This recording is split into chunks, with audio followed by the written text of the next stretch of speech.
Other people not? Where is Susie? Well, we have a Susie. Susie. Susie's here. So Yeah. I call the meeting to order at 6:03. 6:03. So we start with roll call. So Cliff Bryant, Here. Jesse Cup, Here. Lacey Rathbun, Cindy Thompson. Here. Don Whitebread, Here. Regina Sinkles. Here. And Susie Merhart is absent. So point 3 on the agenda is to approve the minutes from last meeting. Anybody?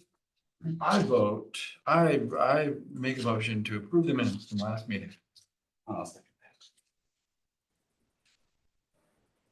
that. And So I have a motion, or you take a vote for public comment. okay, There's no people on public comment, so now you call all those in favor? all those in favor? I. Are. All right, so we approve the minutes. And now we go to point 4, oral communication from the public. No public online. No public? Me.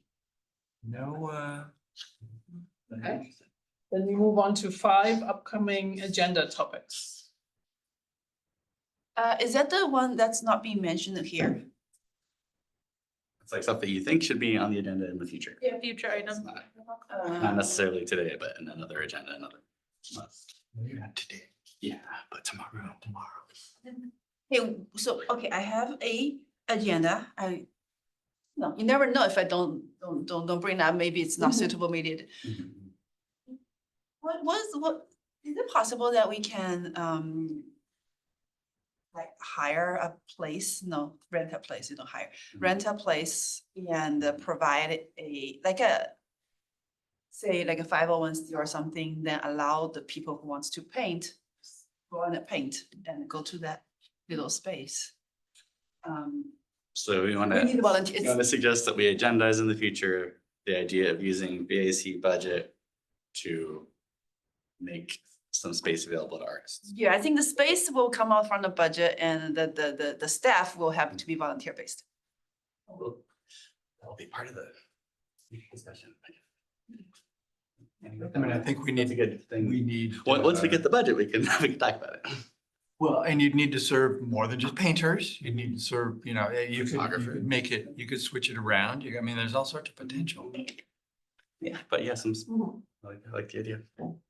That's actually how I grew up. There is like a space and it's mixed, like from all age, like kids as young as, 10, 11. So we can put that as a topic. Yeah. Yeah, okay. So, No more- so everything's, all the gear, all the easels, canvases, paints, everything's just there. You just show up. Well, we We're can. gonna save the discussion. I was just asking about her, the inspiration from. Yeah, when I grew up, there's the place I went only has still life and, Okay. What's next? so it's not a whole lot of. Anybody else has a topic?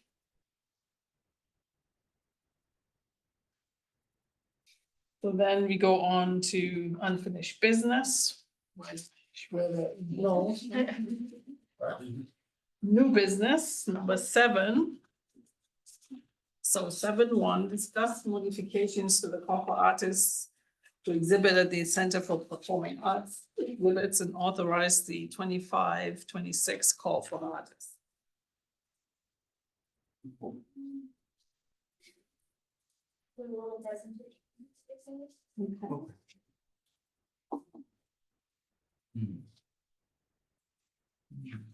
Okay, so we're talking about the Mountain View Center for Performing Arts exhibit. So tonight the goal is to talk about the call for artists and the criteria that we put in there, and authorize the call for 2025 to 2026. So this call is issued annually, for art exhibits and happen about 6 to 8 weeks in June at the Mountain View Center for Performing Arts and in City Hall. Right now, the 24 to 25 artists are scheduled through April 7th, 2025. So the first exhibit for this call would be start on April 8th.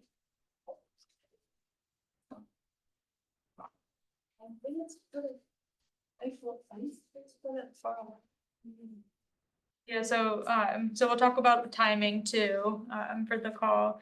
But so one of the things that was brought up at our discussion for this last call for artists for the exhibit was there's elements of artist eligibility, like are we giving preference to artists who haven't previously displayed or haven't displayed within the last few years? Or if they have a new exhibit, could they still be considered? So just talking about those things tonight, so I broke it out into a few kind of talking points, so first is artist eligibility. Typically, we've had it as 18 and over, Bay Area residency. And then the thing that we are adding in is this preference to artists who have not previously displayed. For application requirements, we usually ask for a resume, but we've discussed asking for like their online presence, and can that be used instead of a resume?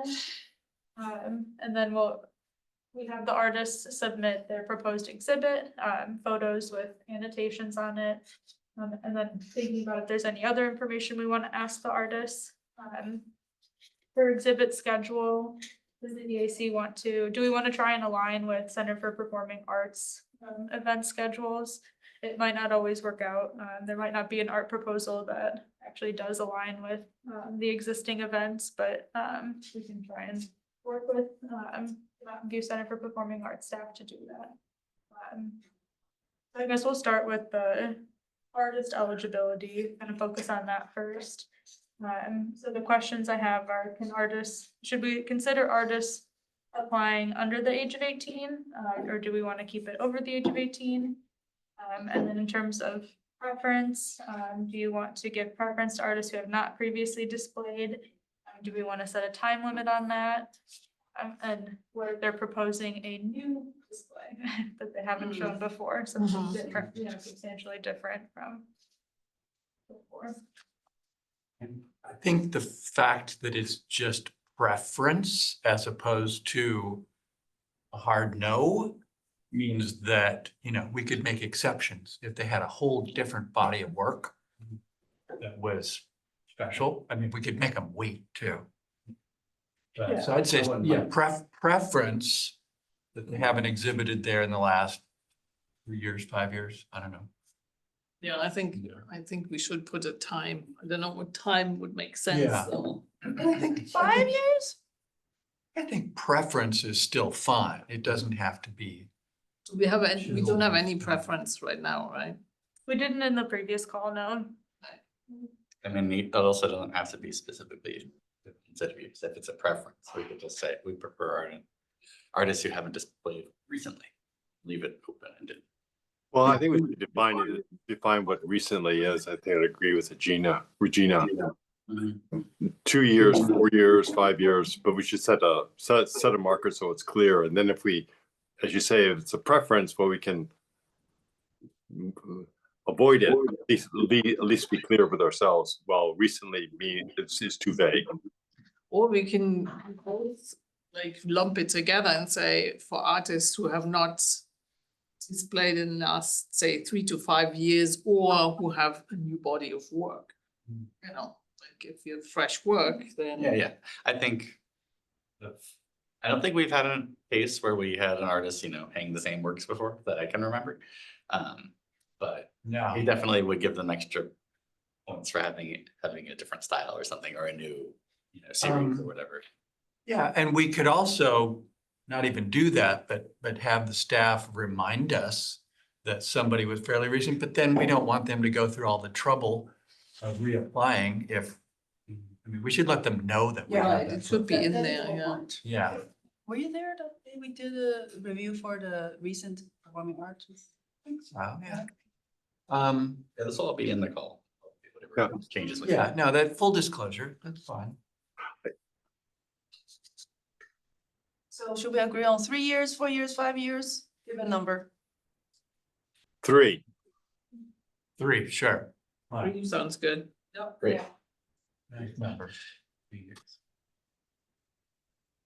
And I think we should give the 18 and under crowd a shot, Oh, yeah. a fair chance. I don't expect that they'll, you know. I mean, if it's that good, because we're gonna Well- review it, if they get even voted, that means that we're that It should be good. based on their quality of Yeah, artwork. but it's not based on the age. you know. The trick is the 18 and under crowd, maybe their parents will do it for them or, whatever, but do you have the ability to, produce and frame and Yeah. hang and do all that stuff? You might be a great I artist, mean, we can list all the but requirements, saying Yeah. to have your work ready to hang, as we always do, and certainly I The know. hanging is done by the Center for Performing Arts staff. you gotta have it ready to hang. They don't wanna, Yeah. Well, I mean, it's for it to be ready to hang artwork, right? yeah. But I mean, consider the Mountain View High School has the, Yeah. what's it called, the Freestyle Academy? Oh, It's a whole section of the high school that just does, yeah.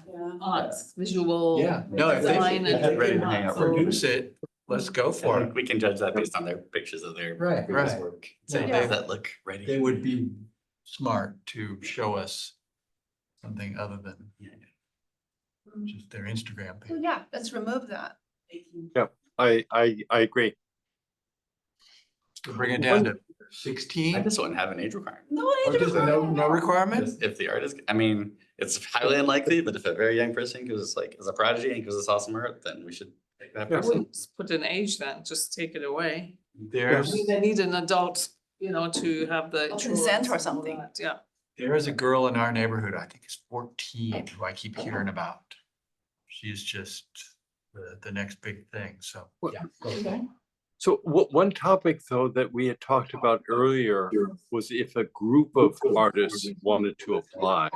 Usually we've been looking at an individual artist, but I think Jesse had brought up this this case of, let's say there's a group of 3 or 4 who wanted to apply. With the process, are we open to that process, willing to accept a group applying? It's complicated. I know, John looks I like. mean, he we wants to had say one this year, right? We had a group. Yeah, we did have, I think it was one of the first group exhibits and, it went well, looked really good. They just, moved out this week. something. I forget, did they submit They under a submitted as a company group. name or something? They do exhibits as a group, in the Bay Area, so they kind of travel together and they do it under the. I think it was one person Yeah. who applied for all of them. I Yeah. think. Yeah, so how we wouldn't be able to, I think it'd be challenging to contract with multiple artists at once, depending on the budget. So, for clarification,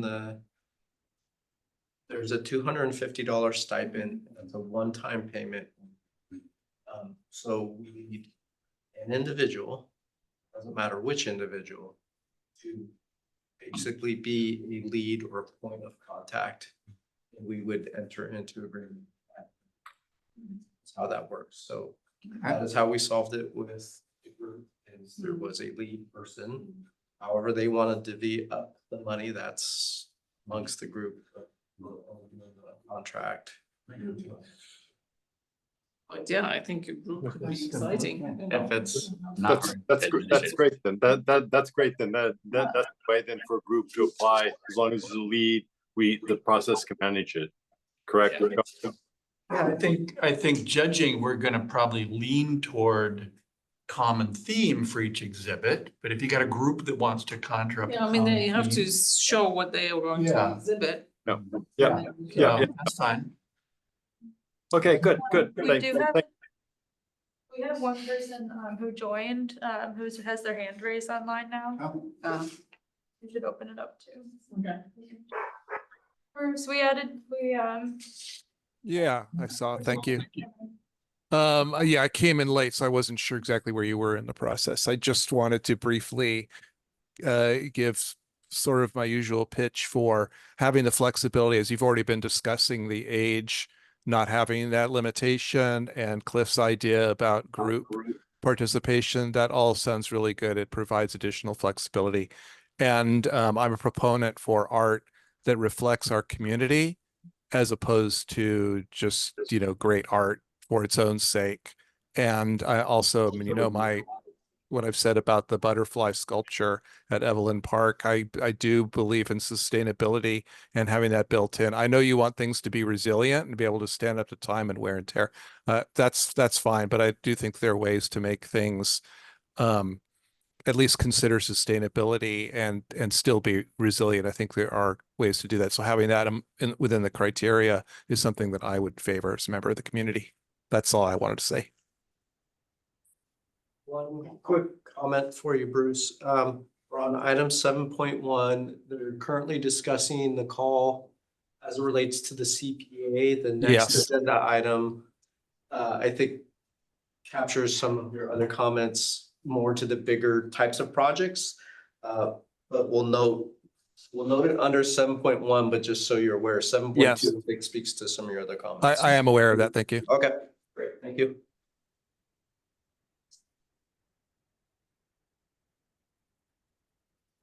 Okay, so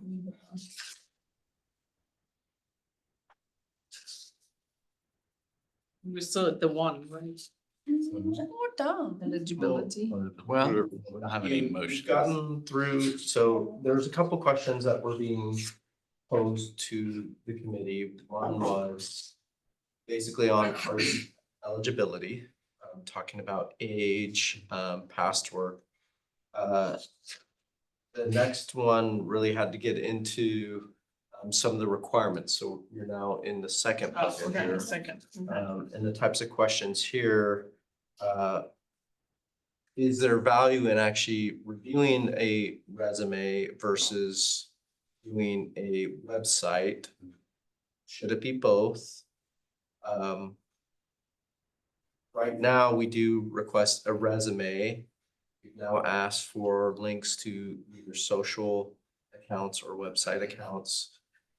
Is there value in keeping the resume as part of the CPA call for artists? Or would you prefer to see just social media images or website images? Like the different modes work. I think it would be a time saver because basically we'd have to be combing through their website or social media, trying to figure out the things that would normally be in a resume. How's their experience? Have they been in other shows like this? Things like that. I don't want to have to scroll down 5 pages to see if there's something like that.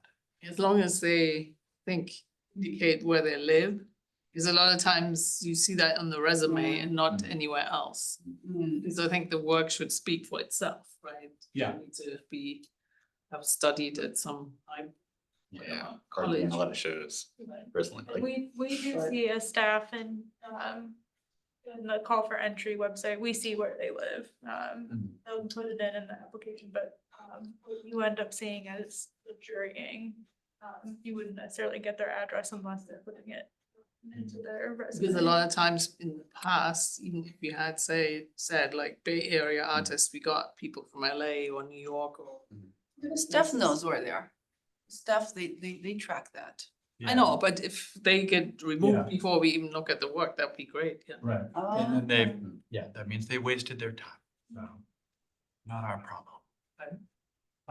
So preference for online presence versus a resume. Yes. Preference, I think so. I would say preference for, why not get all the information? But I would say still preference for having an actual resume. Well, I would have a resume, definitely, but I would also supplement with a website, Instagram, anything that complete, because as I recall, when I submitted, one submits like 3 to 5 images of what you're going to show. That's all, but the center holds many more. So I think you give the 3 to 5 gives a taste, but the Instagram account or website would kind of complete the portfolio of what the artist does. And it gives us a good picture of what the artist can do. Yeah, I think the more images, the better. I agree. Sure. Yeah, more information, the better. And it's hard for them to say like upload 20, 30 images. That's a lot of work. If they Yeah. already have a website, they already have Instagram, then Well, they just yeah. give us the link. That's And then- what you have the website for, Yeah. or the whatever Then it's just Insta some work account, for that. yeah. Um, Question, just, is there any additional information that would be helpful, for applicant to provide, like background on their exhibit, or a write-up would be helpful or something? Is I mean, is an it artist sufficient to just look statement, at the- maybe if they want to have that, can we put that, I mean, that should be part of the, exhibit. There's an artist statement. You want to put on the wall? Yeah. Okay, so something. Display work. So we should let them know the artist statement and this, if you get picked, this is going on the wall. So that way they actually. Well, actually, I mean, they can provide that once they get paid. They don't have to Yeah. do that before. Artist statements Yeah, are often so I know. thick. You know, can use you- AI and Or just so, have like. There's not a lot of information in Right. most artist Right, statements. no, that's more for, and some people like that, if they go Oh, to look at. Oh, yeah. work and, they want to hear but it's Yeah. more for when they get picked, I guess, at the show. Yeah. But yeah, if it's I mean, it depends on, the level. I'd like to keep this as open to, the real amateurs, Yeah. that live down the Right, street. right. This is the one time So if you were. where they've got a shot. They're not gonna make it into, Cuesta Park. But they've got a shot at this, so, the artist statement's a little intimidating. Yeah. Yeah, and Unless- you don't need to put that out when you're applying, so. Unless you got AI to do it, which, Oh, yeah, it's great, you just don't like UI, yeah. Yeah, most of the artist statements I read don't help me make my decision at all. No. So did you, Susie, can I just say here? Mhm. For that, on that point, she says, could artists be encouraged to submit proposals for each location separately in any case so that it is easier to mix and match? I think that's for, the next, agenda item. Oh, that's Yeah, so the, she has them numbered by, so okay. 7.1 still, yep, okay, sorry. yeah. Yeah, and for reference, so Susie provided, some comments by email. Mhm. So she wants to include website and social media. Does anyone know what she meant by eligibility paragraph? Complete last That was sentence? Where are we Oh, looking? she's just, okay, she's just telling me. Where are we looking at? I just on in her I notes. think it's so the, She Do I just, have that? Oh, it's a separate one. how it's set up, the format.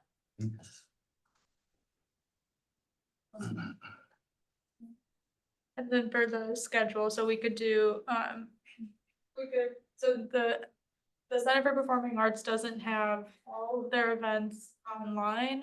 And that's just the nature of how the events and the groups that are putting on the events are doing their marketing and taking in tickets. They'll post them closer to the event dates or however they do that, but we could get a list of the events that are happening over the next year to try and work out what that schedule could be to see if we can align any artist displays with the.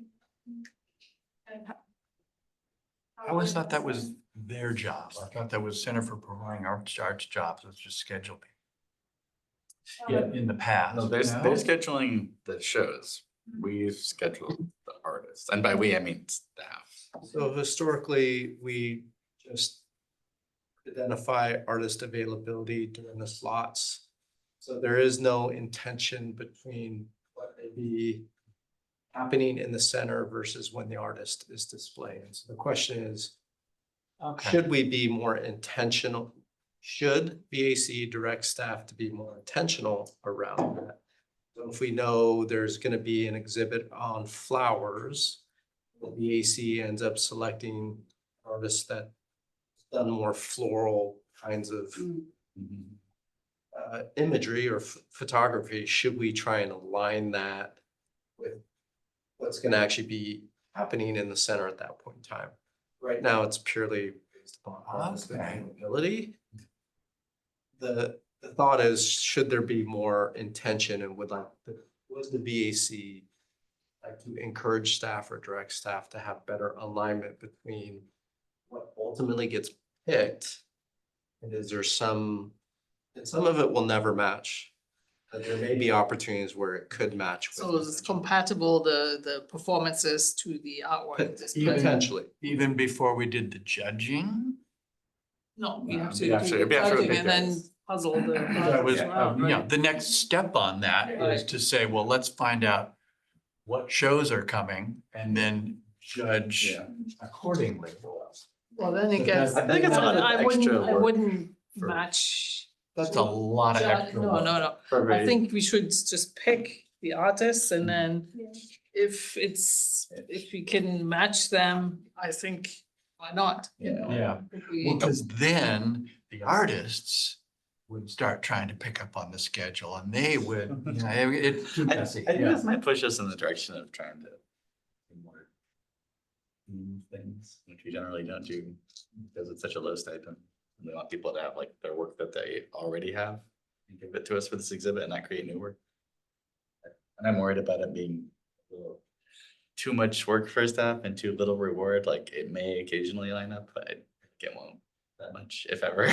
But I mean, I did, don't know, I mean, I think if there's just some low hanging fruit, you know, if it works out, something obvious, sure. do great. you think it would be easy, John and Kirsten? Like, or is this like? Well, I kind of agree with Regina, though. If we pick the artists, and then staff looks at what we picked as artists and they have to do the scheduling.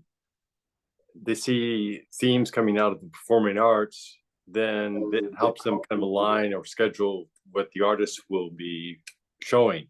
It also helps the staff work together, which I think was also a good thing. So I would support what John's proposing. I don't think I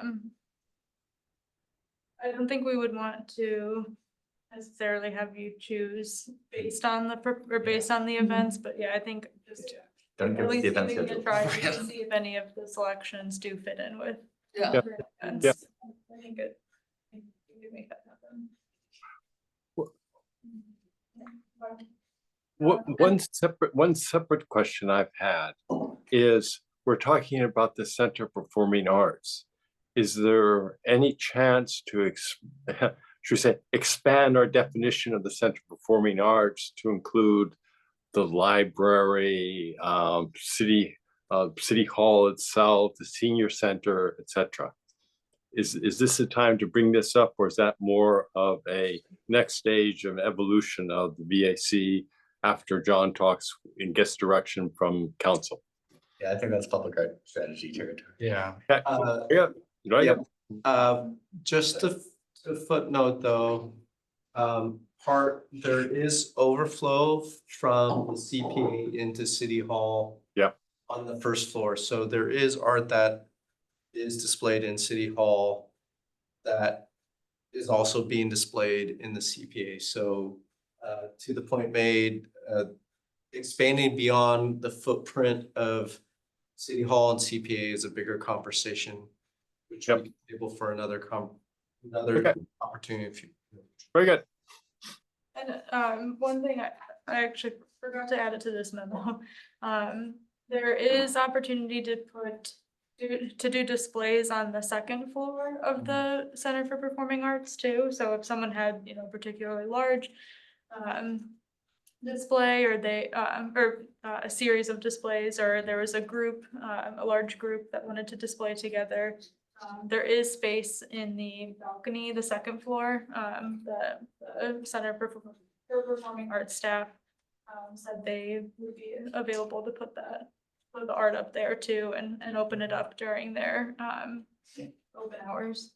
Cool. We should use it if that person has a lot of art. Yeah. Right. And then just the last thing on the Center for Performing Arts, so the timeline, so I think we'll propose to open this up in November. Accept applications through, I put January 10th, a little arbitrary, but just giving a little bit time after the holidays, we can send out a reminder. We've taken some last minute calls, and then typically the January meeting is or the VAC doesn't meet in January. So then the jurying would happen in January, and then the next VAC meeting to do, or to talk about this, MVCPA would be February 12th. Just confirming the timeline sounds good to everyone. Sounds good to me. Great. I mean, then we have enough time to rush the jury. Yeah. Yep.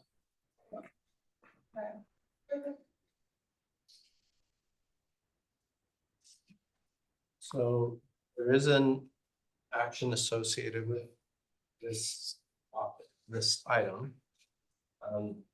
We need a recommendation to issue a call for artists. Yeah, let's do it. I move to have a call for artists for the performance. I'll second it. All right. Okay, so we went a little bit out of order here, so let's just trying to get back on track here. Anyone wishing to make a public comment on this item, please raise your hand. Okay, Is it 7? Are we we're on doing? 7-1, Oh, so just trying to get more back on track. So, all right, there's no public discussion. You can take the vote now.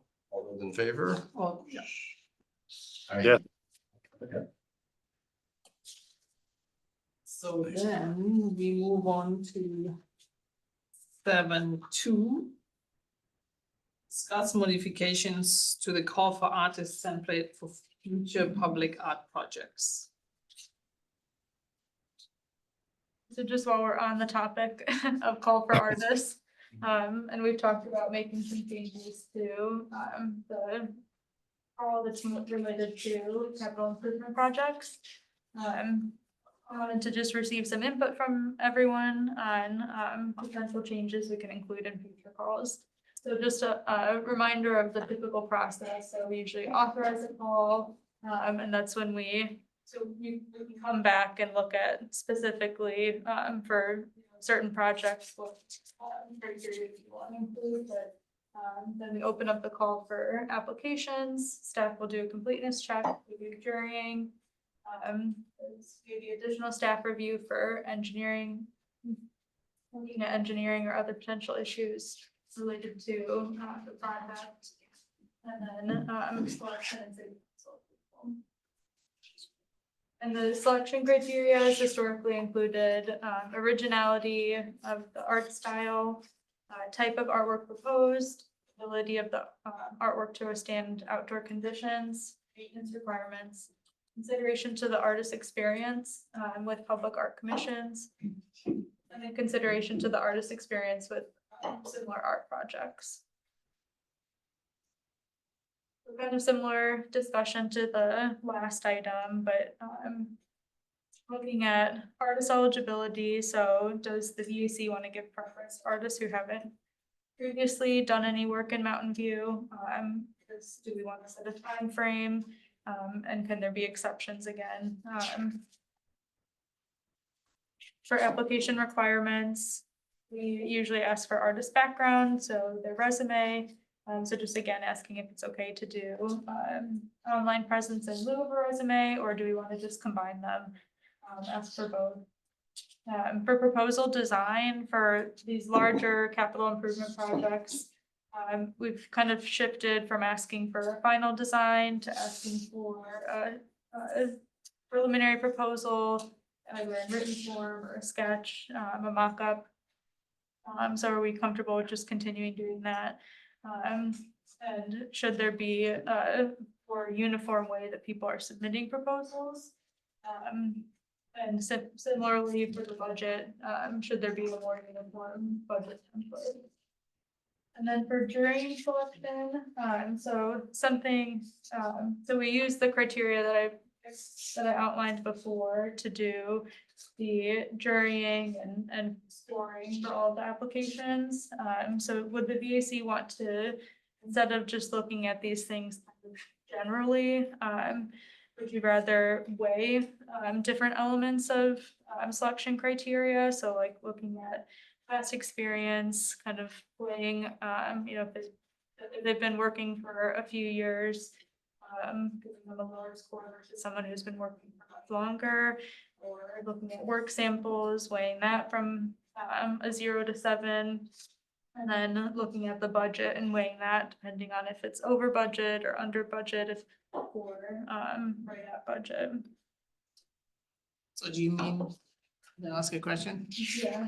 So do you mean you would split it in different sections, like artist style, and then you score each section, and then get a main score for, Yeah, essentially, so just adding up, so if you're weighing different things, then adding up the 3 scores or however it ends up you being. get like weighted. a average. Yeah, yeah. So staff is attempting to ascertain a little bit more information from the VAC. So right now, the scoring is simply 1 to 7. Mhm. And you're factoring a lot of things into whether that's a 7. It could be 100%. I'm only focused on the art. I don't care about the budget. I don't care about history. I like the art. I give it a 7. Or taking a more holistic approach and actually literally breaking down the proposal in more buckets. So instead of a score of 1 to 10, ultimately, when you take these buckets, you're now looking at maybe a score that's anywhere from a 1 all the way up to 49, because I want to give 7 points to the art. The budget is a 1 because I don't think the budget is really aligned with the piece. Their experience is good, maybe I give them a 6. And past experience, I give them a 5. Aggregate those individual numbers into a score, so you're having a more, it's having you look at the proposal in a more holistic fashion than just arbitrarily kind of assigning a number without any of the. The other option is, should the art be the fundamental weight? You give the most points to the art with little consideration to budget, or vice versa. So if you think a traditional RFP process for the city is you weight things. You might put more weight around budget versus what you're getting delivered. 60% of the points should be on budget and 30% on what the thing is, and 10%. So the question is should it just be the simple 1 to 7? Don't change anything. Or actually really spend time breaking down these proposals, because as was demonstrated in one of the more recent calls, this issue of trying to figure out, they're proposing art in 3 locations. Do you just divide their total budget by 3? When actually one location might be more expensive to implement than another. So it forces people to find their budget better. So just trying to ascertain from maybe whether there's value in having a more robust approach in terms of scoring. Are there any other questions? There's someone that makes. The last thing you said sounded a little bit different than the first part, where you're saying like having a budget, having the buckets, weighted scores, that's the one thing. But then the other thing was about, I guess, trying to determine if the artist has applied for multiple locations, like what is each piece for? Does that fall more under the having that be, rather than that being part of the us scoring it, and how do we score it, and is it in buckets or not? Is that more like in the application, like saying apply to this or that location specifically and tell us the budget for this or that location specifically if you're applying to multiple? Right. And that might be And that's more about the uniform budget. So being able to like say, the budget for this piece is closing all 3 locations and the budget is for this piece. Yeah. That would be very useful. Instead of just, So if we had $100,000 budget, 3 different locations, somebody could.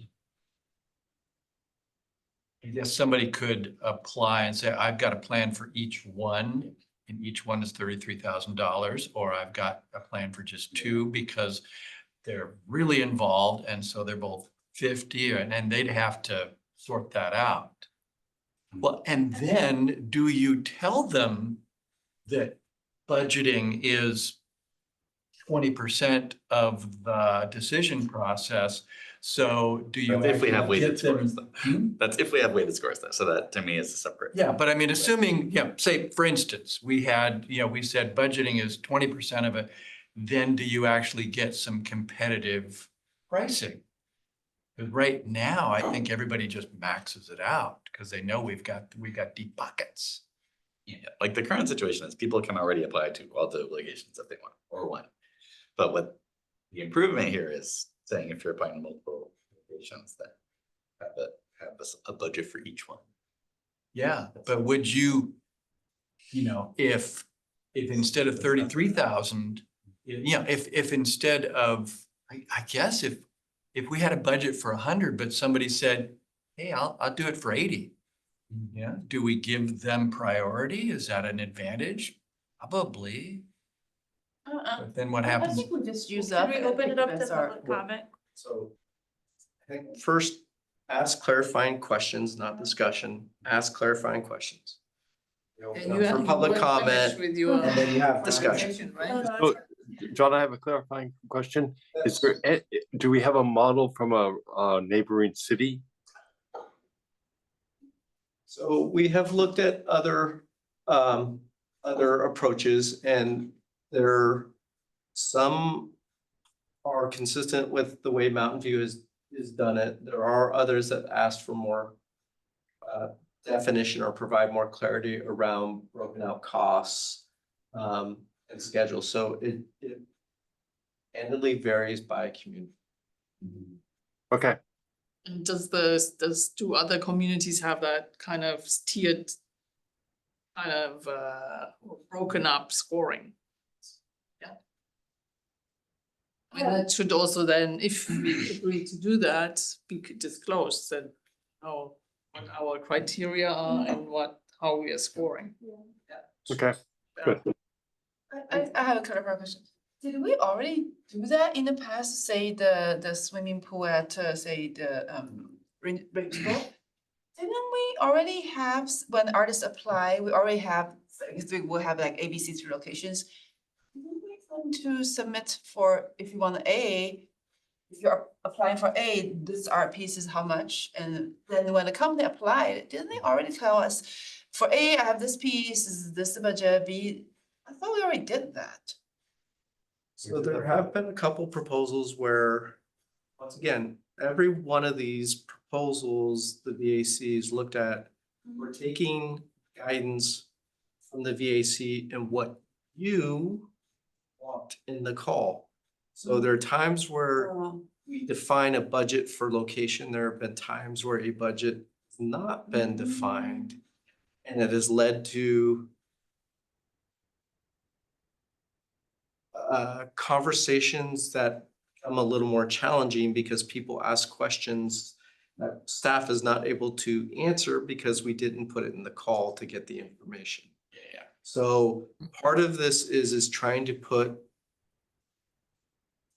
flexibility in the process. But this process is as much about the VAC having clarity on what the call is, as well as communicating to artists what the expectation of the call Right. is. So they completely understand my art is gonna be evaluated on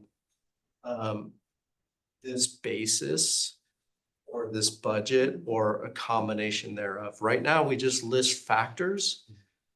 So as an example, Jesse may weigh the look of the art way more than he values the budget.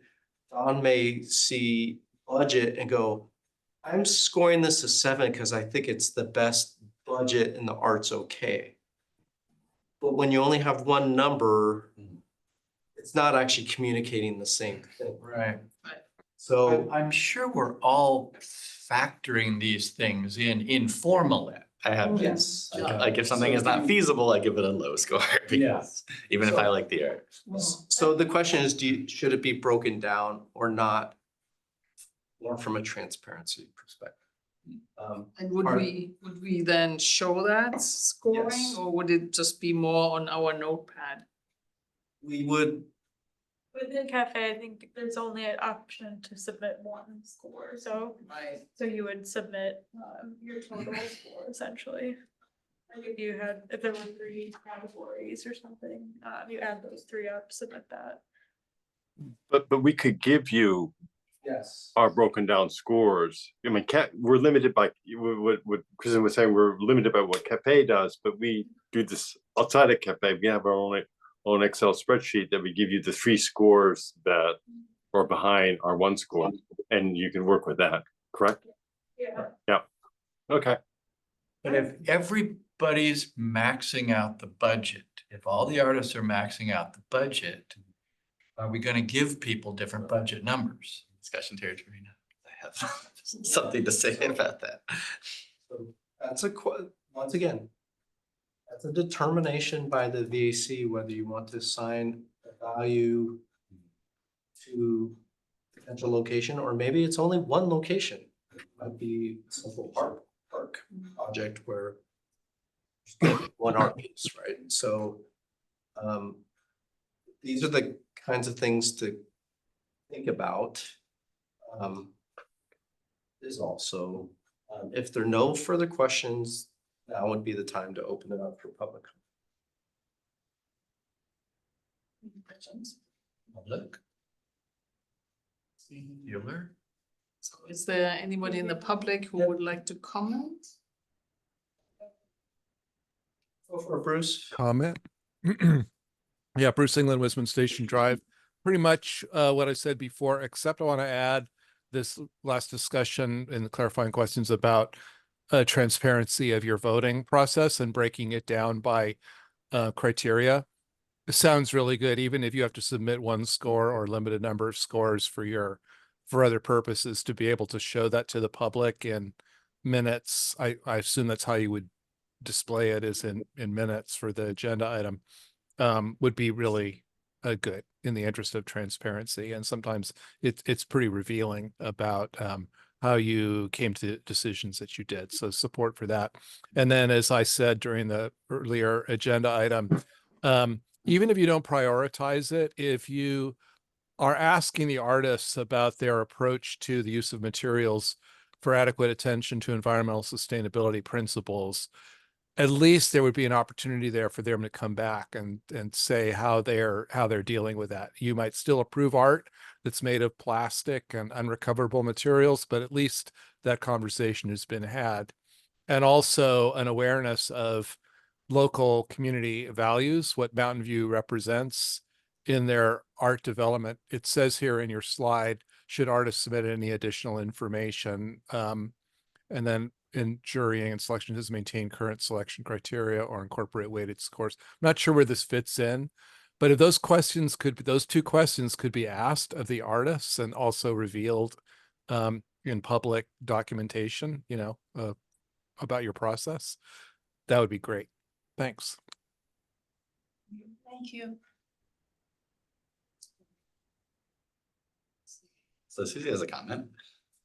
Says, could artists be encouraged to submit proposals for each location separately in any case so that it is easier to mix and match? We can,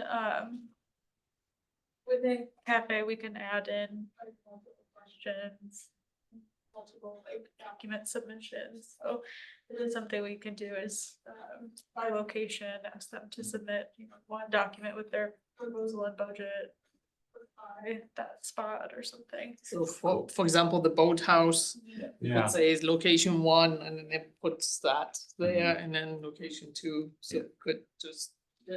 Is there a way either for cafe to do it, I suppose you guys could sort it all out for us. It's a nuisance to go in and then have to open up the forms and questions and then download those and then bring them up on something to view them for each one. And it would be nice if it was all in one place. And we've kind of done that a little bit. the last Susie's done few it a times. couple times for us. Yeah. But it's a lot of clicks. I don't think they have the capability yet, and I feel the frustration. Yeah. When we have to download those too, so, but it's, I mean, we can submit a ticket. See if it's something they could do in the future. Honestly, if there was something Yeah. that I want to just have staff spend more time on, it would be that rather than the breaking down our scores into a bunch of different buckets. I feel like that's more valuable. I do think though that maybe separating each site is maybe more valuable than separating budget, experience, things like that. I think some of that, By site, definitely. some of that can all be, I mean, I'm not sure budget is that much of a factor. I look at it as value. I know we keep Yeah, saying budget, and but I think otherwise, we're all individually weighing these out depending on, you know, our own interests. And maybe better to keep that individuality.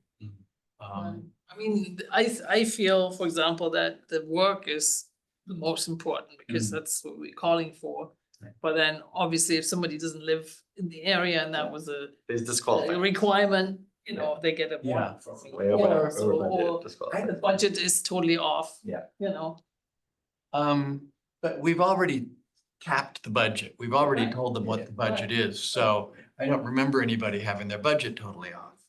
Well, well, that was like, There's some- well, they were in the past. yeah. You know, when we had like 30,000 and they quoted 60 or Oh, something. well, yeah, Yeah. but then they should be qualified Yeah, anyway. exactly, that's why.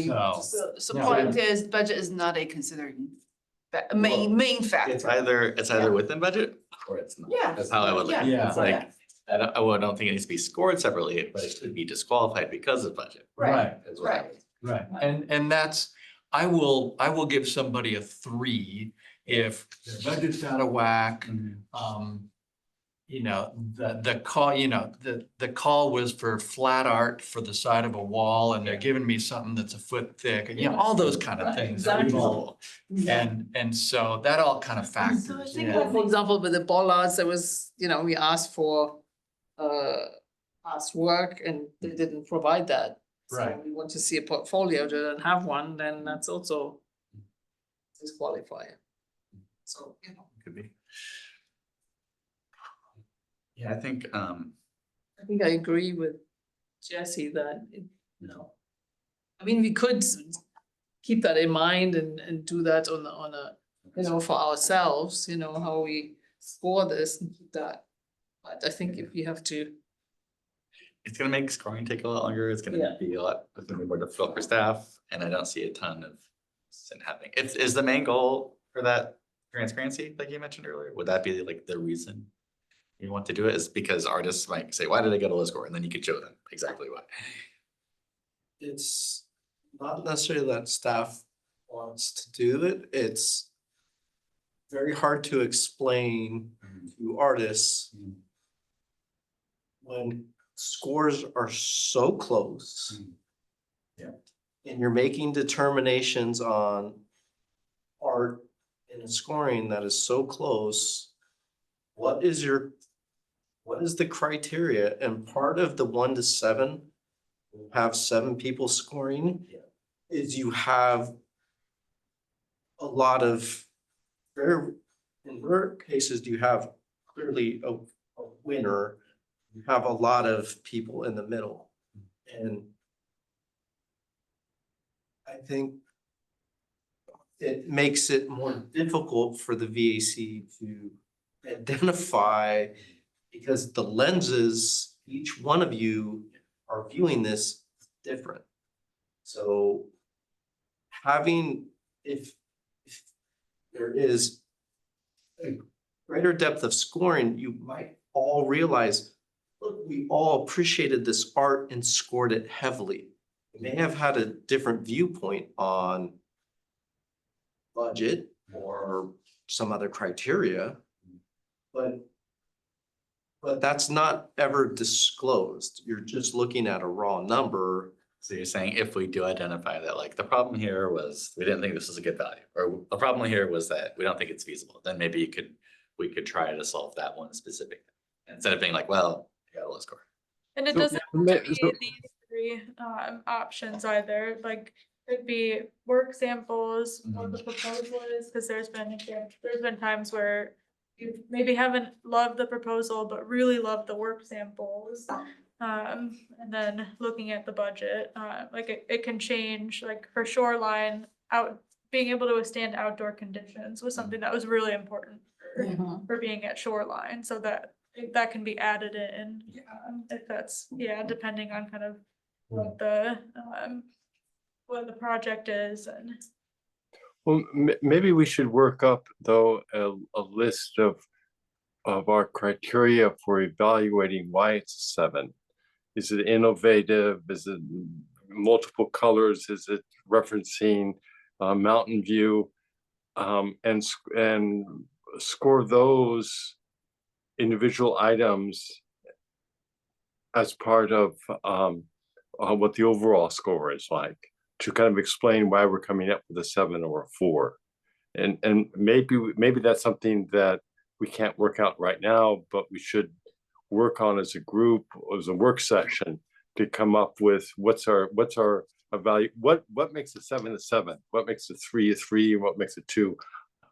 It probably varies by each of us, because I see when we come together, what I've rated as a 7, no, a few people agree, but a lot of us are in the 4s and 5s when it comes together. But I haven't put it that way, but it combines that way. But if we have in our way to articulate to each other why it's a 7, then maybe we can also have a better discussion. Then it becomes more transparent to staff where we agree, where we disagree. So maybe not right now, but maybe as one of our future topics, or we get a little committee together, kind of work out a series of criteria that we agree to then apply to each piece that's going to come up in the future. I mean, we could also do for the next round or something, do a trial. Yeah. Oh, absolutely. Gonna say this- Absolutely. Yeah, I completely agree with Gina. Trial. This sounds like the pathway to some midnight meetings.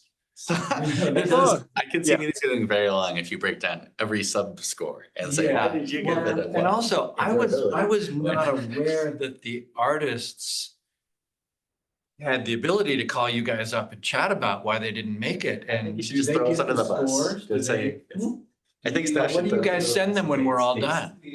Like, We know average fine scores. taste. And I guess they can watch the meeting. Yeah. And they hear the discussion. I don't think artists Oh, are I ever should gonna know get a that. completely satisfactory answer as to why your stuff wasn't chosen, because But it comes that's down to what we have taste been in the doing. end, like If you- individual taste. If you review the meetings, I clearly remember, because there a few times I actually disagree with your. Yeah. I mean, it's a committee, we do Right, vote, so right. John, Yeah. to your point, when the artist does question you. Yeah. If you review the meeting, so there's sometimes, I like certain art, and I say, hey, that's better, and you guys argue me back, say, hey, that one has more history of the mountain view, the artist to live local. Yeah. So when there are two artists very close by, which is your dilemma, like how to explain, we actually, at the meeting, we come up with the reason. Yeah. That was the You reason. should just blame the committee That's and it. say it's these guys. Well, and it's art, it's subjective, and if we try and break it down to too many numbers. But we're a data-driven society. Yeah. I hate to say it, but that's what the society is around. We didn't give reason. When But there were, but if we take what Regina was saying, is let's create a little model and try it out and see if it works or If we how. all go wouldn't- run away screaming, then. It wouldn't hurt you to know. float the balloon and try it, yeah. Yeah. I mean, we're And not, especially if it's not a ton of different If it buckets. becomes It's like Yeah. unwieldy There's discussion. 18 different. Yeah, if it's like 2 or 3 categories, I think. Yeah, that's we don't need good. 50. We don't need 50 categories to describe. We'll all go mad with, and same thing with staff. But if we get down to three to five clear categories of what makes something good, then it's also probably a good exercise for each of us to, why do we like something? Mhm. And then it helps us to communicate and then maybe change. What are our the three? thinking. We I think that could be can, identified. we don't have an immediate call for artists in the immediate future, but just taking comments today. Yeah. We can come up with a recommendation for, the next call for artists that comes up. And then you guys can fine tune what the actual selection criteria are, but if it's something that you're interested in doing, we know that and so kind of rather than bring something more projects, use it as a pilot. Yeah. Faster.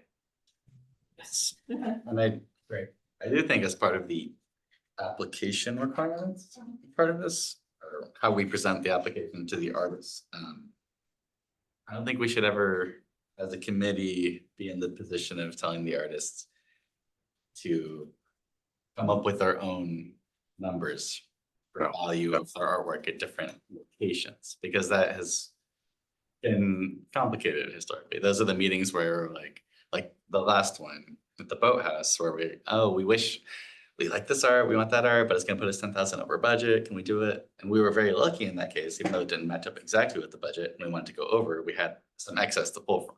We usually don't. And if you look at cases like the aquatic center or the community center, when we have predetermined, like there are these 5 locations and here's the budget for each. We tell the artists what they should design their art to that budget for each location. Then we come out on budget more often. We're gonna have, there could still be some variance, but we're much more likely to spend our budget exactly instead of coming under or over and creating issues. And then we don't have to have these discussions about like, oh, let's just decide that, like I was trying to do, I was guilty of this, where I was like, oh, what if we just have him do slightly less of his art? And then we'll like cut his budget slightly, but maybe that doesn't work at all. Right, so if we predetermine the budget, I think it's gonna make things much simpler. And even if it's, there's only gonna be one piece of art in this park, but there's 5 locations, we could say, we will pick one site and here's how much it will be, regardless of which one we pick. So that it's very complicated when one artist Then says, we actually all have the the locations. ability Yeah. to weigh the budget, say, oh, even though Is this a good value? our grand total is this guy, is coming in way cheaper than that guy on this one site. Yeah, and one artist could still apply for all locations if they want, or just one, but it will be Yeah. less Mhm. difficult for us to mix and match. Yeah. Should we also, to bring up the 2 points that Bruce mentioned, do we agree to incorporate those 2 points into the process and questionnaires? I like it. I mean, I think that what exactly are the, So Are you talking about the buckets? Sustainable material, I mean, it's difficult because sustainable materials versus durable. yeah, And Eileen? also, wood or Mhm. any kind of plant-based materials which will decompose unless you paint them, or that's not sustainable either if you use like some oil paint or whatever. So it's cement is not sustainable. A lot of the materials. Well, and it would all depend on how we prioritize, Right. how we Right. how we party, how big a piece of the pie does that get? If you have mediocre art, but it's incredibly sustainable, we don't really want that person to get through because we're weighing the sustainability as high as we are the quality of I the mean, I art. totally So, agree with Yeah. being sustainable Right. and, I- I think it's I'd a be- great idea. Mhm. I'm not so sure it's practical. I'd be more comfortable Or- saying we want durable artwork if it's outdoors. Because in my mind, if something is very durable, then that is sustainable. Yeah. Because it's going to last decades and we're not gonna have to, That's right. you We're not, know, replace it. it's or not it's going into gonna the fall apart. landfill. Yeah, so like, and durable could be many different materials. But I would prefer to focus on that and realize that durability is a nice form of sustainability. Like, you know, if you have a car that runs 50 years, that's better than buying a new one every 10 years. And then his point about relationship, the peace relationship with the community of Mountain View. Yeah. I mean, that think is. We've always been factoring those Right, things right, in. that's It's like- part, most of the time it's part of the call. I think that it should remain on a call by call Yeah. basis, but we do pretty heavily lean in that Yeah, direction. I think on most calls, we're asking for it to be, if not just like generally a community type art project, it's like related to the history of this park or related, oh, this is a transit center, so make it, you know, transity or something like that. We try to do site specific artwork and that Mhm. usually ends up with it being a community focused artwork, I think. I mean, the same as we like to choose local artists as well. right. I'm all for, you know, helping these artists try and sort out what they could do better next time, you know, whatever the reasoning is. But not if it doubles our workload.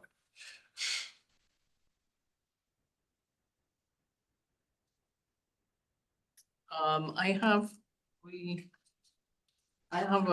the proposal versus preliminary written or sketched. I think it depends on the stipend they get. Because it's, you know, to make a mock-up is a lot of work. You know, I mean, we had, for example, with the bollards, we had somebody who had great body, you know, the images they provided from their work were really good, but the sketch was just stickman.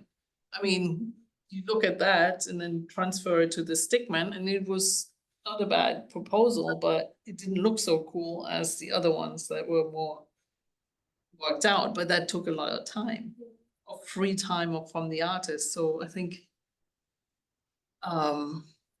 written, you know, a written proposal, if there's no stipend to this, you know, the proposal, I think will be So should whatever we, works, you know, whatever is the most time efficient for the artist. You don't want to have them work for free. Yeah. Apply. Yeah, although that's, you know, they knew the job was tough when they took it. That's part of the game. Still, That you need to do that, and it's generous of us to help them when it's gonna be a big project, but that is but if how the you. system works. it doesn't have Well, to, we get to we decide have the that. system, Yeah. we decide what We're the the But I system. mean, just, they're used to it. That's, I don't know, actually. I don't know how They many may be used how to many it, but I places think- offer stipend. Maybe that's a new standard, that everybody's offering I stipend. think the We've more, seen the stipend. I think we've done the stipend before. Yeah, for big, Yeah. big job, for big projects, yeah. think If we of them- can incorporate it into the timeline, Mhm. I think it's something we could do, like, for example, the boathouse, I think. Staff are on a pretty quick timeline getting, trying to get this out and, incorporated into the design and, the construction call, request for proposals, so. We weren't able to incorporate it into this call, but, for future calls, if we are able to fit it within the timeline. I mean, that would be. Like we had a rent, I think the pool, we had like a pre-selection Yeah. and then to provide like a more. yeah, a little bit, detailed not only looked at the sketch. maquettes and they got Yeah, paid for that. exactly, yeah. I think the more we can demonstrate that we respect the artist's time, the more repeat applicants we're gonna get.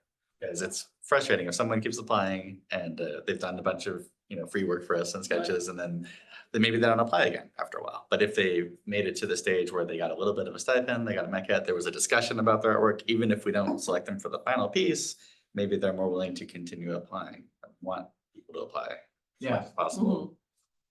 Would be good if we just had a good reputation Yeah. anyways. If And we're better than the average, that's a good thing. there we go. Then artists will It has to prefer do with us. respect, appreciation. But I think that has to be on a case by case basis, depending on how big the project. Or should Exactly. should we come right. up with And like a number? what the timeline is, but I think we should consider, keep that in mind to, you know, when we without the requirements. Should there be a threshold, or we say we're definitely getting to this over X amount of budget, or do you wanna keep it open? So the VAC's already had this conversation. I No, feel I so don't- familiar, I'm Yeah, like, did yeah, we? we did. Okay, what did we decide? It's wide open. That's what I did. So, the thought was to really start to entertain it. If it's close to 50,000, maybe a stipend should be. Okay. Was kind of where it was leaning, but flexibility. Yes. So we didn't have a hard number, we had a ish, 50-ish. So to the point, there is the time constraint for some projects. And you know, I think there's the ability to have some of the conversations around the timing of some of these projects. And maybe starting a little bit earlier in the process. So I guess in a very hypothetical way, I'll pose this question to the VEC, which is assuming time is not the constraint, would a model going forward be more appropriate for every call to do? Because this effectively means the VAC has to jury twice. Are you saying? Is to do you jury on past artwork, you select 3 or 4, you stipend it, and then you select from that batch who ultimately want to move forward. Irrespective of, like, if time is not the issue, this way you compensate the artists. It does reduce the overall budget because you pay the stipend out of the budget. But if time is not necessarily the constraint, would the VAC consider doing 2 jurying rounds for every artist list? I think, I mean, I'm leaning towards yes, I would say maybe not. Maybe not everyone, because there's a We budget should, issue. yeah, I think I we think should have that like threshold, the higher yeah, budgets. you know, maybe not for like the 20,000. $200,000, you know. The or only amount we 150 or lose from a whatever it was. stipend is kind of negligible for bigger projects, and so it's okay to do that, and we get better quality submissions, better quality proposals, so I think it's worth it. But it maybe becomes less worth it when it's a $20,000 project at the park, and then we're. Well, and maybe, you know, maybe if it's something, I don't know, maybe the transit center kind of comes to mind. Where somebody that hasn't necessarily done past work like that, it's a special location. But they've got a vision. They look at that and they go, wow, I could really see this. They're not gonna get picked because the first round of judging is just based on past work. So it would be nice to have the flexibility to say, show us your past work, or if you're willing to put in the time, tell us your vision. But then that's complicated. What, do you remember stipends, or what we paid for the pool? 1,000? It's been generally between $1,000 and $1,500. Yeah. Those seemed like good numbers that got us good results. I'm wondering if there's a way to have that stipend be based on a percentage of total bid. And if that makes sense, so that way, if it's a tiny project, we're not giving them $1,200 and eating up, 10% of our budget or something. That makes sense. So they would. I mean, if it's something like the bollards, I mean, also. I don't Yeah, think if they it's need to- bollards, if it's our signal boxes, yeah, I would skip this process. If Okay. it's like the kind of Or if it's like a $10,000 project, it's also. yeah. So I think to put like what you said, John, like put a number on it, like anything above that, Yeah, like yeah. the big projects. So we could decide firmly, it is gonna be, if it's over 50,000, it's a stipend. And then we could further decide, do we want it to be 100 every time, or do we want it to be a percentage of total budget? So that it varies. Or it could also just be something we come up with you know, on a call by call basis, we don't have to decide. I think call by call makes me, if you already choose an artist has great past work to demonstrate, then it's not necessary, but if it's a, you know, someone don't, we don't not a whole lot of confidence, then we trust it, so case by case. Maybe we should at least be more specific on the number then. All right, then And we say, have yeah, a, yeah. you know, entry But- point, Well, entry. you should put it in the call. It should be, you know, set in the Yes, call, like, This- so this this is is the- the process, so we just Yeah. want to see, Yeah. you know, a portfolio, and from that we pick. Why don't we And say? then there's a stipend to, Yeah. for the proposal.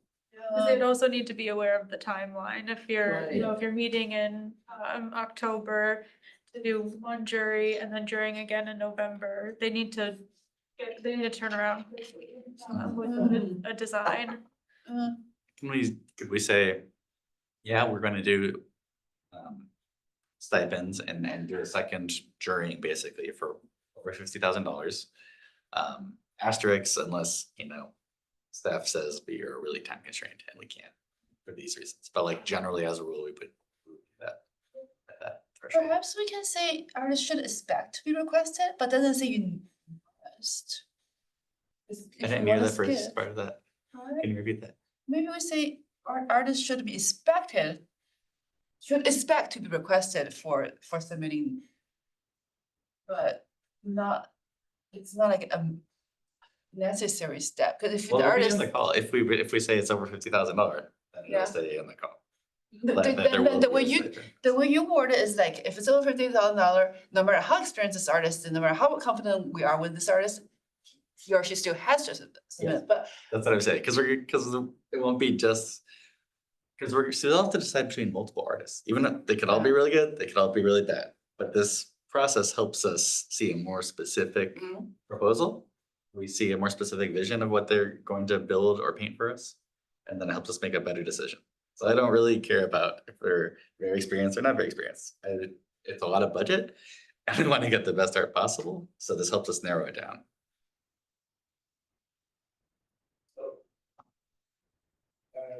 Defer to Kirsten, but I think we have a good sense. I think the next step will be to come back almost like a checklist that we will go through with the BAC of, okay, we're applying this criteria, this criteria, this criteria. So we give you a menu of options based upon what you've provided us today. You can apply all the options, through the options, and structuring it, but it will allow us to plug in and format the call based upon the criteria you've shared with us today. And that will hopefully allow for a more succinct conversation when we get to these calls. One, you're communicating to the artist community how we're gonna approach this. It's clear to them, it's clear to you, and the criteria you're gonna use to evaluate them and the timing of it. And so we can use a checklist process to basically, okay, choose A or B, A or B, A or B, and we'll build the call from that. Based upon however the VAC collectively answers on the call, what we're desirous. And that, and we can apply that model, and that allows for flexibility for every call. Just kind of go through that checklist of opting. Should sustainability or durability be considered in this? Yes or no?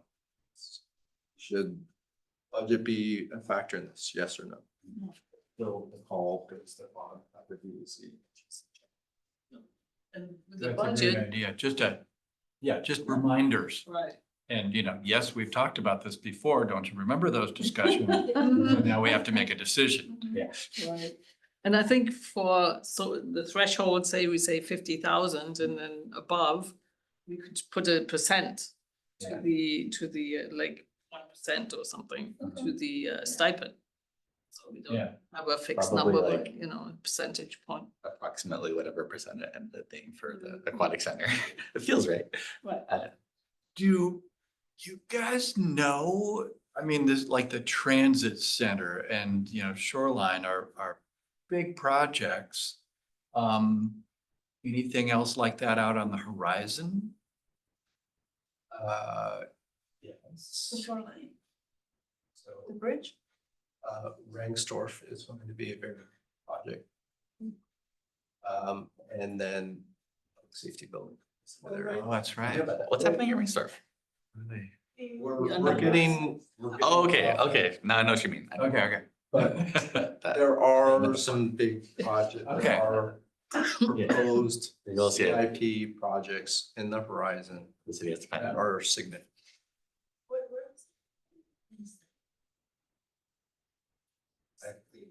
The public safety building, police and fire building needs to be Oh. All these. All right, for the feet.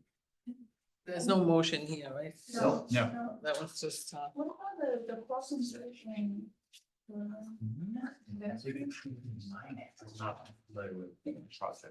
Gina needs the restaurant. Why don't we apply some influence and get them to spend some money in our neighborhood? yeah, we've done it often. Yeah, we need some art in Cooper Park. Cooper Park, yeah. Project's not on. Maybe there should be a new toilet building. Put that in the next thing. Okay. So moving on to 7.3. Ad hoc committee related to Arts Mountain View mural project. We say ESC to discuss establishing an ad hoc committee to support Arts Mountain View in commissioning an artist group to do a mural on the train depot. So the other month, Anita Rosen, she's the founder of Arts Mountain View. She came and talked to the Visual Arts Committee about her project and idea to do a mural on the or on the train depot building in Mountain View. And she has since submitted a proposal to donate art on the building. This is as a result of getting some grant funding from the Valley Transportation Authority. So they have requested, Arts Mountain View requested to work with the Visual Arts Committee as part of this project. And we're also, staff are following there's a donation policy that the city council has enacted that we're following that. It's a policy to accept gifts. So this proposal was submitted up to our city manager's office. They gave us direction and guidance to bring this back to the Visual Arts Committee. And so we're requesting that the Visual Arts Committee establish an ad hoc committee to work with Arts Mountain View to help find artists and select art to be placed on this building. We'll provide some guidance and sort of limitations to what the building can hold. The artist proposals should then be brought back to the Visual Arts Committee. That's a normal hearing process. And then in accordance with the council policy P6, the recommendation will be brought back up to the city manager for their final approval. So the committee should be no more than 2 people. I know, Susie not being here, she's really interested in being a part of this ad hoc committee, so I'll just put that out there. But if there are any clarifying questions right now, and then we can open up to the hand raise. What's the timeline? Yeah, so the timeline, so her grant, she has the grant through, I believe, either June or September of next year, but the goal is to get it done kind of within 6 months, have like a spring installation. So when would the ad hoc committee be active? From November 1st through February, or what's the timeline for the ad hoc committee? So I think a question, so the goal of the ad hoc committee would be to help find artists and secure proposals for art. So in theory, you know, it could take a month to take in proposals. And then you come back to the Visual Arts Committee. I think her estimation was maybe coming back to the committee potentially in December if you get enough proposals. Otherwise, the next meeting would be in February. Okay. So the ad hoc committee would help write the call for artists or procure the artists and then the whole committee votes? Yeah. or- Correct, yeah. Okay. So the selection will be the whole committee. Yes, yeah, and then the final approval will go to the city manager's office. Yep.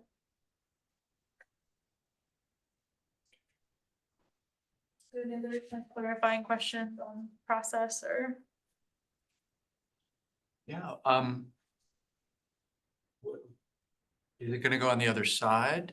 So the train passengers can see it or? Yeah, the proposal, I did not include a picture of the other side of it, but the proposal is to do, not on the Savvy Seller side, but, Not here. Right. yeah, so here, yeah, these kind of panels almost.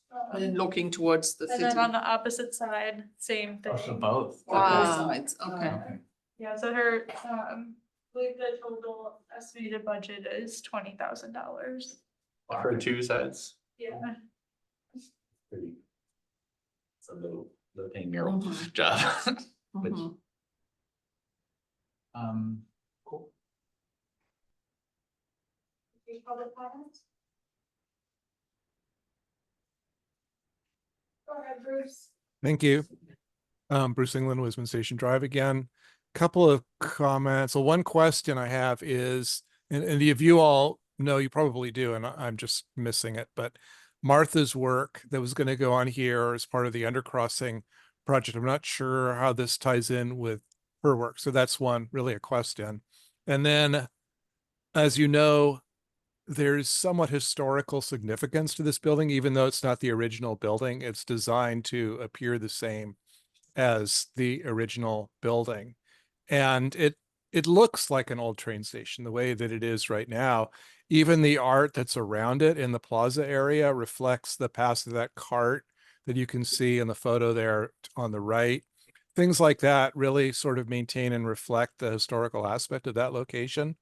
And then we've got the bricks that are in the pavement there in the foreground that some years back, people who are Mountain View people, I guess, as I recall, they paid to have those bricks placed with family names and things like that. So it's very nice in that way. I think the plaza as a whole is way over paved. That's a whole other point, it has nothing to do with art. So it'd be interesting to see how the transit center transitions over time and the changes that are going to be made in the future there. So I just wanted to make those comments, and then that question, I don't know if you want to pick up on that or if somebody knows and you'd like to say how this is going to tie in with Martha's project.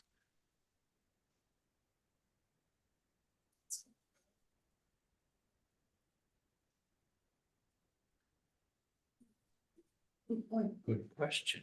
Well, I assume that the transit center project as a whole is dead. And we don't have the budget for it, so it's not under consideration. And if Martha wants to apply to Anita's, it's Anita's, isn't it? And Anita's project, then she could apply to it, but there's the separate worlds, separate concepts entirely.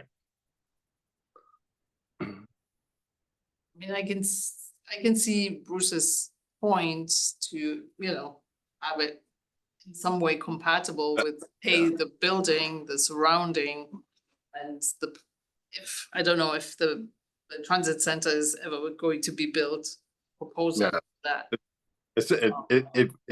To my mind, it won't be, at least not in my lifetime. Regarding the other figures, the 3/4 size figures there, I guess it's a question of the evaluation once we get the proposals from artists, what they want to do on it. I think it's also that's why we need an ad hoc committee to also establish what do we want What there. you want, yeah, with themes, what etc. the frame of Yeah. this would be. Yeah. Or, But I do think Bruce has a point that this is a historical building. Right, It looks Yeah. historical right now. Well, it's So- not really, it's a mock. Well, I know, but Yeah. it has the illusion of being a Page- historical page- building Illusion. in an area that doesn't have much history to really grab onto. So if if something bright and colorful or, you know, really modern or something like that goes on there, Well, it's a trend, people will scream. You yeah, know, what's a- there'll be some But that's why I comments. say you could make, you know, like a proposal needs to be tying in with the history and with the building. I mean, you could Yeah. put like black and white, like Marta's work she did in Los Altos, for example, with the figures on the wall. I mean, that would That's not look changing in the bad. I mean, call- it call is a for tre- artist. That can be it- placed in the call for artist. Exactly, exactly. So that That's is- that's a priority, I think. Right, and that's Well, kind of, that would be the role of the ad hoc committee to. Mhm. Yeah. Talk about those, criteria. It's unfortunate that this plaza is, because it's separated by the traffic, is deserted. It's really not used, not integrated in the rest of the city, which I'd hoped that once we did the refiguring of Castro, we could bring it into the rest of the city. But right now it's kind of an island unto itself, unpopulated, unused, unloved. Unfortunately. It's used by people who take the train, like a lot. That's a. Yeah, no, but they don't go to the If you- transit centers down, it's, you know, it's down the road where people are boarding. Anyway, that's a separate topic, separate discussion. But for the ad hoc committee, then I'm hearing that it's from November to about February is when they'll be active, correct? That's our current estimate. Yeah, okay, okay. So just some clarifying comments, just so everyone's operating maybe from the same information. So establishing an ad hoc committee can be done. The ad hoc committee is not a noticed meeting. The two individuals would meet with Anita at a convenient time for them. That is a insular conversation between the members of the ad hoc and Anita. With the goal that the ad hoc committee work to essentially identify a call that is done and help Anita with putting some parameters around that. So part of establishing an ad hoc committee, it might be helpful, one, who should be on it, and two, at least signaling or identifying, maybe to some degree, the comments that have already been made from the VAC as a whole. As a whole committee, what should be some guiding principles that you're sharing with the ad hoc committee, so the ad hoc members have a frame for identifying the call, whether should there be some aspects of the historical nature, make sure that's taken into context. Thinking about the overall viability or potentially the changes for the grade set project, should that be a factor in the call? And at least in establishing the ad hoc, they have some guidance from this committee. So when that group of people comes back to the full committee, hopefully it's in alignment with what was discussed. So I think staff would appreciate both a recommendation on two people for developing the ad hoc. And then is there anything in particular the ad hoc, once again, the ad hoc being members of this committee today, what should be some of their guiding principles that should be reflective in the work that the ad hoc committee is doing? I'm not gonna be on the ad hoc committee because I'm terming out. But I would really strongly recommend that one of the guiding principles be that we, kind of condition the VIC's help on paying the artists a fair rate. I personally don't feel comfortable like lending the VIC's name and help this a project that we would not personally feel comfortable paying that little for. So if this was a city project, it would be more than 20,000 for what we're asking. So I would say, maybe we have her just commission one side of the building or the other side, or fundraise more or something. But if it's gonna be such a low amount the artist is being paid per square foot, then I don't think we should be involved, It may not be a mural, or whatever it it might be is. something that's like, done digitally and then. I think it should be, Some substrate. whatever it is, it should be competitive with what the VAC would pay. On the other hand, this may be an opportunity, you know, the high dollar artists won't apply. So it's an opportunity for the second tier people to get a good project. I'm sure people apply. Yeah. I just, Well, you just do one side. I mean, for both sides, it's a yeah, lot, it is asking a but, lot. you know, if it's one side. That's Or more it doesn't of have to be the whole width of it, you Yeah, know, you it have can two be. different, it doesn't have to be a giant mural. Yeah, You like can I think split we it did up. about the same, I could be totally wrong, but I feel like for some murals on the Rainstorf Ballrooms, is that about 20K? Certain, Yeah, that was like, you know, whatever that square footage approximately is, I feel like that's like kind of the lowest we would go. in terms but of- we can, Maybe I mean, we can, I mean, the bollards were even less, you know, so. Yeah, but that's very tiny square I know, footage but, as well. still, you know, So, so I think. If you're painting just like one of the signal boxes, that's one thing, I would pay less for that. We could encourage Anita to go out and do more fundraising, saying Yeah, that that's my other thought. she's gotten 20,000 from the VTA. Hey, they've seeded it, let's add into it. You know? Yeah, I would say, you know, either way, shrink the footprint she expects artists to fill out or fundraise more. Fundraise and As you, of what I just heard, I'm not comfortable with. Paint both sides of this building. yeah. Big murals or big vinyl wraps or whatever for only 20,000. I don't think that's. yeah, out that's a coat of plastic paint. It's a fair compensation. Mhm. Mhm. Yeah. And maybe, yeah, maybe you just end up with a smaller project. that's fine. Which may keep the historical It- people I mean, happy. that's Well, the I guess- budget, I so guess- whatever somebody Yeah. comes up with, maybe it's just Yeah, one say, little. that- Here's the that might be budget, what are you gonna do for us? But it might be the value of the VAC to, the ad hoc committee to educate Anita, because as I Yes. recall, she's a PM. She's never done this before. So this is all new territory for her. This is why she wants our help in a way. Yeah, so think it's maybe kind this is of- the way for us to educate her. That if you really want something good, you're gonna have to get more money or shrink your point. Yeah. I think so. Mhm. Because I want it to be quality art and I don't Yeah, want it just to apply because it's, It's It's, it's too visible to be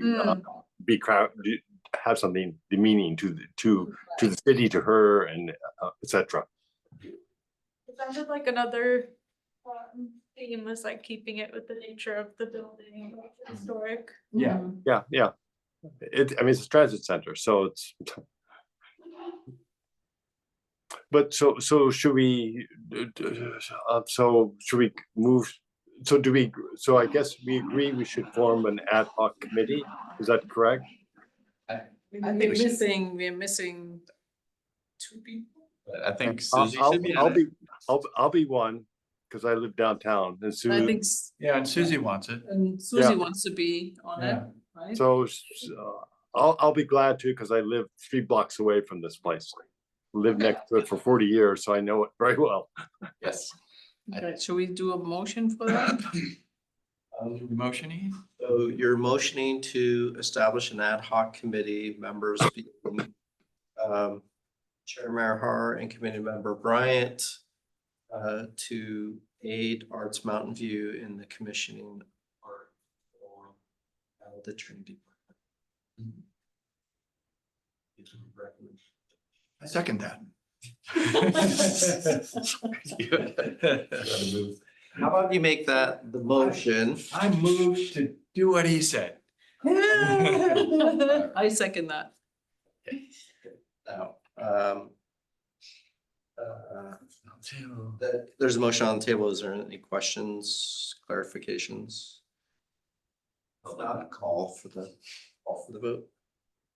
You don't need public, You've already taken public. right, I comment. mean, so. All those in favor? All those in favor? Congratulations, Cliff. Get some good art.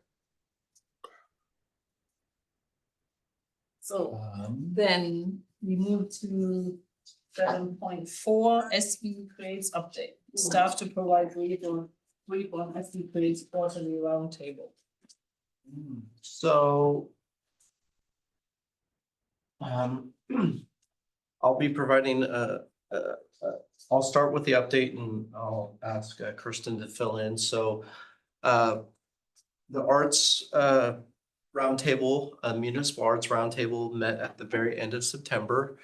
Once again, this is part of SV Creates, and it's a way for people at the local level, municipal level, to learn best practices and share information about various art programs that exist.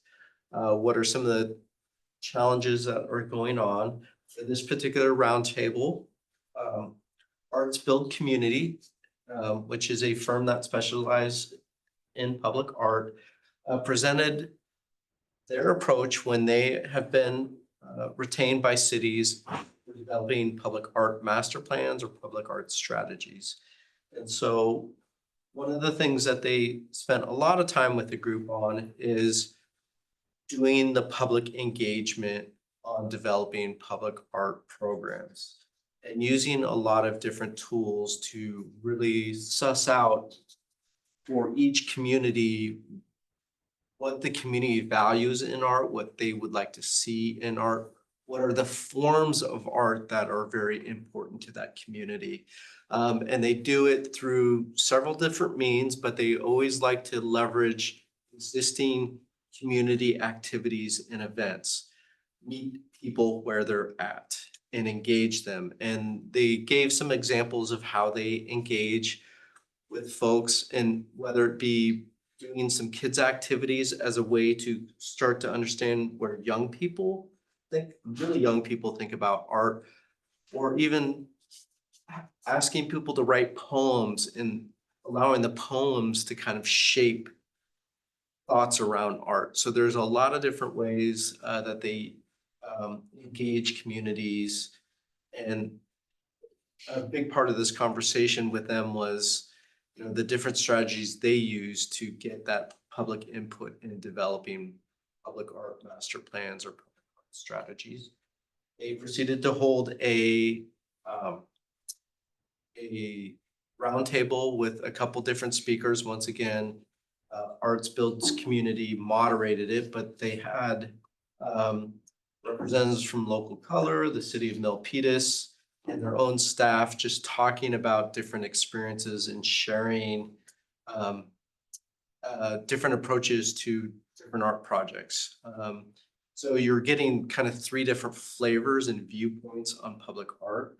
So you're getting the municipal level, you're getting a nonprofit arts organization and some of the issues and challenges they see doing art in Silicon Valley. And then a consultant who plays between those two spaces. So it's a great opportunity to do networking.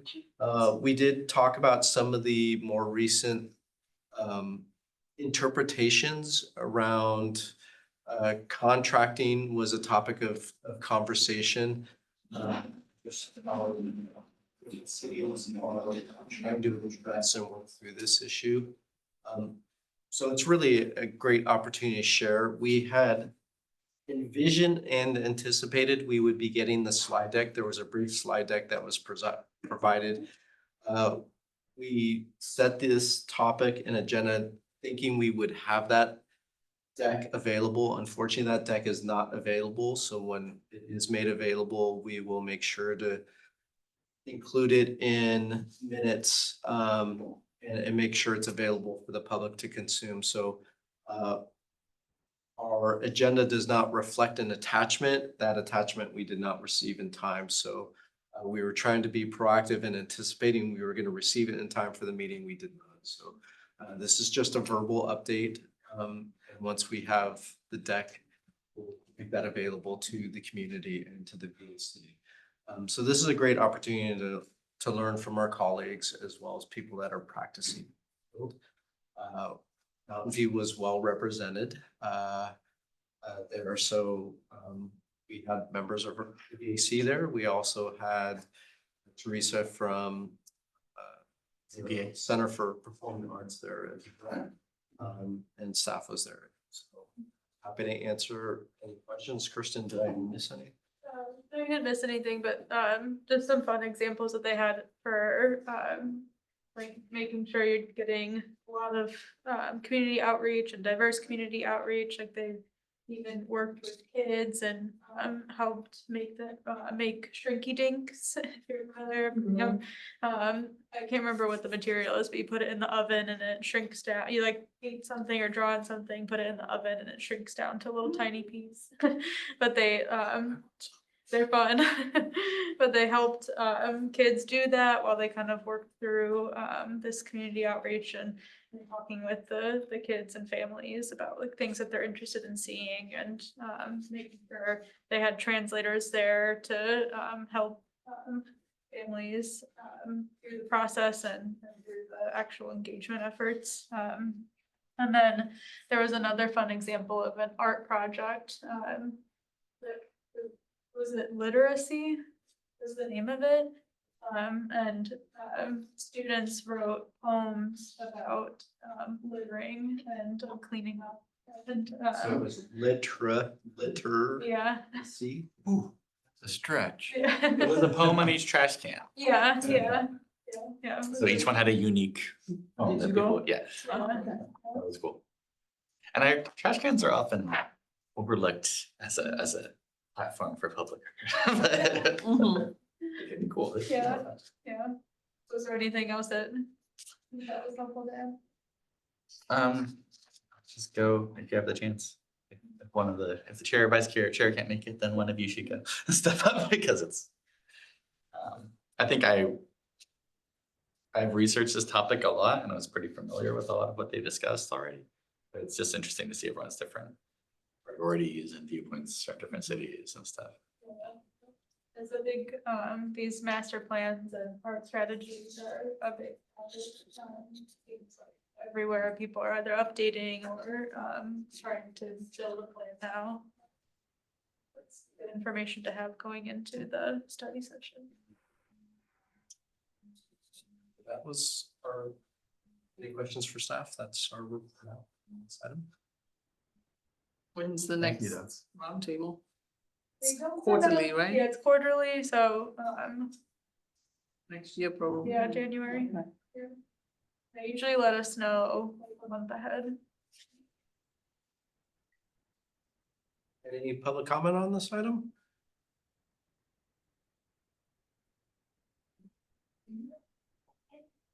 Let's move on to committee staff comments, questions, committee reports.